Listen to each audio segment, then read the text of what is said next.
નમસ્કાર દર્શક મિત્રો, સોશિયલ મીડિયામાં ગીગા ભમરનો વિડીયો વાયરલ થતાં હાલ ખૂબ જ તેજીથી એના વિડીયો પણ વાયરલ થઈ રહ્યા છે અને સાથે સાથે હાલ તેમનો વિરોધ પણ વધી રહ્યો છે.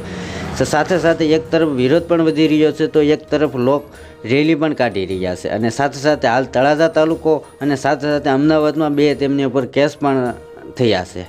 સાથે સાથે હાલ સોશિયલ મીડિયામાં વિડીયો ખૂબ જ વાયરલ થતાં હાલ અલગ અલગ પ્રકારના હાલ નિવેદન બહાર પડી રહ્યા છે. સાથે સાથે મોગલધામ કવરપ બાપુએ એમને બુદ્ધિ વગરનો કીધો છે. સાથે સાથે અન્ય કલાકારો પણ તેમના વિશે વિડીયો બનાવીને સોશિયલ મીડિયામાં અપલોડ કર્યો છે. તો તેમને લઈને હાલ તેમના પુત્રએ હાલ સોશિયલ મીડિયામાં એક વિડીયો માફીનો બહાર પાડ્યો છે. તે વિડીયો હું બતાવું એની પહેલાં જો દર્શક મિત્રો આપણી ચેનલ ઉપર નવા હોય તો ચેનલને સબસ્ક્રાઈબ કરો, લાઈક કરો, શેર કરો. ધન્યવાદ.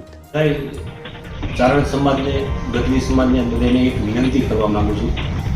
કોઈ ઉંમર લાયક દાદાએ કોઈ વસ્તુ બોલે જીભ લપસી ગઈ હોય તો એનો હેતુ કોઈ એવો કોઈ સમાજને ઠેસ પહોંચાડવાનો નહોતો.